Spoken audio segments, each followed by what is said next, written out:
What is up, you guys? I'm Sid, and today we are going to be talking about easy ways for spirits to communicate. So I had a friend ask me a couple weeks ago, my mom just passed away and I feel like she's with me, but I want a sign. I feel like she's not giving me, these like paranormal signs. And I said, you just have to ask, okay? I don't recommend doing this all the time, but if someone who you love dearly has passed away and you feel their presence, but you're not getting these signs in the way that you thought they would send to you, you can just simply ask them. Let them know that, hey, it's okay for you to do this, or this. Like, give them specific things. I would recommend just one specific thing for them to do that's relatively easy to do in the spirit world, because some things are harder to do than others. I don't know the full-blown science behind it, but I do know that there is science behind it, that they use some of their energy to move things around, to flicker light switches, to, in some kind of creepy cases, throw things. But I can say without a doubt that that is possible. I've had experiences like that. I want to tell you guys about an experience I had with a balloon. I had a friend who passed. I actually just got a tattoo in his memory, so I will show you guys at the end of this video. But that's kind of a reason why I wanted to talk about this at this time. Also because it was wild that my friend asked me about, what's something that I can ask my mother to do to show me a sign. So I said, a balloon is a really easy thing. I don't like balloons. I don't like plastic. I'm like low tox, low waste hippie over here. However, my son has gotten gifted balloons for his birthday from other family members, not me. They were already purchased. It was a done deal, whatever. So yeah, enjoy the balloons, kid. So I had these balloons that lasted all the way from his birthday to around Christmas time, which was also my friend's birthday, Christmas Day. So it's sometime in December or January. The Christmas tree is up. I know that. And the balloons had started to move a little bit, as balloons do, as they start to deflate. But one night, I was really feeling his presence strong. I had been wanting this tattoo for a while, and I was getting more serious about getting it, trying to get booked in, And I told him, move this specific balloon, move the red Spider-Man balloon, put it by the Christmas tree when I wake up in the morning, have it be there. And I wake up in the morning, that balloon is right in that spot that I told him to put it. A few days go by, it's Thursday now, I'm doing video chat readings for people in my bedroom, upstairs on the upper floor.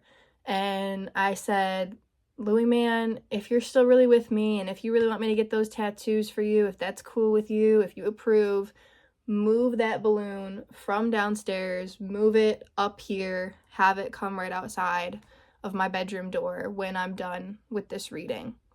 45 minutes later, I hop off the phone, I open my bedroom door. That balloon is right there where I told him to put it.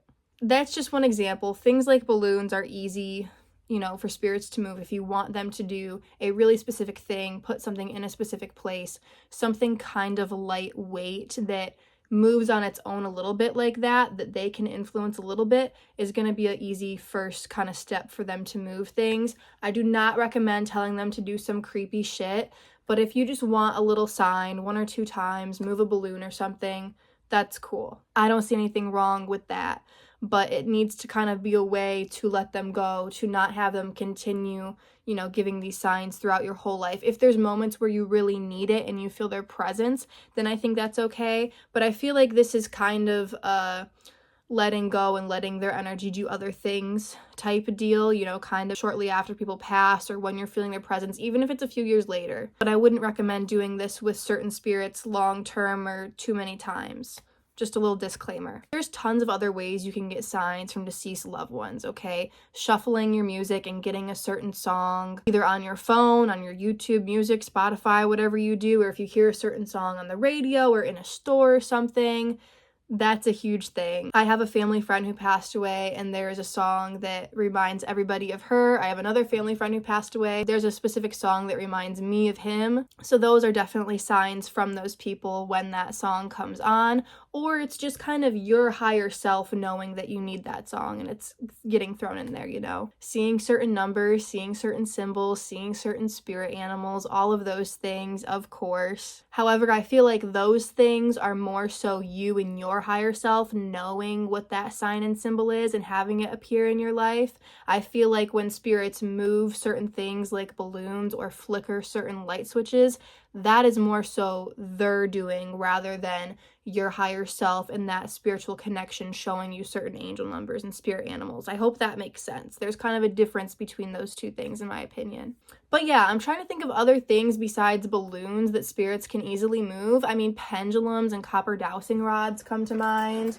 Like, I have my dowsing rods here and my pendulum right here. That's also debatably your higher self, but you can have spirits come through those if you allow them to as well. It kind of depends on your situation, what kind of objects you have in your environment, what kind of things you feel connected to with certain people. I would just use your intuition, use your gut. If there's a balloon sitting nearby and it's starting to do its moving around thing, you can tell it to go to a certain area. But don't do anything weird like tell utensils to fly across the room. Like, that is, one, harder for spirits to do, and two, just creepy. You guys, use your common sense. Only ask for things that you want to happen because it is possible. So without further ado, I want to show you guys these tattoos. They are super duper fresh. Okay, they are super duper fresh, but there they are. As you can see, I got a little bit of yellow around that halo on the angel wings that I got 2 weeks ago. And then I got the feather, the dove with an olive branch, the number 47, and this balloon. I'm going to put my shirt down and tell you guys a bit about them. I also got these Narnia rings, which I will tell you about in my next video at the end of it. But basically, the feather under the angel wings, the feather has lots of meanings. I have a bear paw and scratch marks on this side, so I thought angel wings and then a feather on that side just kind of go hand in hand. But the dove and the number 47 I have been wanting since my friend Louis passed away. He just kind of looks like a dove to me, his facial structure. The dove is also on a Lil Peep album cover, and he reminds me so much of Lil Peep. We used to listen to Lil Peep songs together, but I don't really like the look of the dove on that album cover, so I wanted to switch it up a little bit and put an olive branch in there to remind me to appreciate my friends while they're still here. And then the number 47 is a number that Louis always loved. I had forgotten why he liked that number, so I asked our friend Chris a couple months ago, and Chris said that, yeah, 47 was one of his favorite numbers. It's because the heart and the crown chakra, the 4th and 7th chakra. And I'm like, oh my God, I love that. Louis is a genius. And then when I went to have my friend tattoo it, who also knew Louis, she said, you know, Louis is a genius. If he knew that 47 is the number least likely to be picked between 1 and 100, I feel like he would love that meaning of it.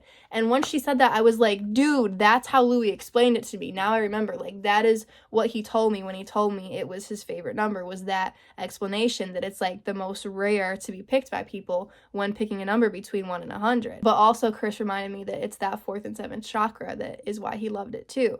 So I wanted that 47, I wanted that dove and olive branch, and after I got the angel wings here and the bear paw print and the scratch marks, when I looked in the mirror after getting those tattoos, I was like, you know what would look cool? A phone and a letter next to the paw print and scratch marks. So that is to come soon. That's the next appointment.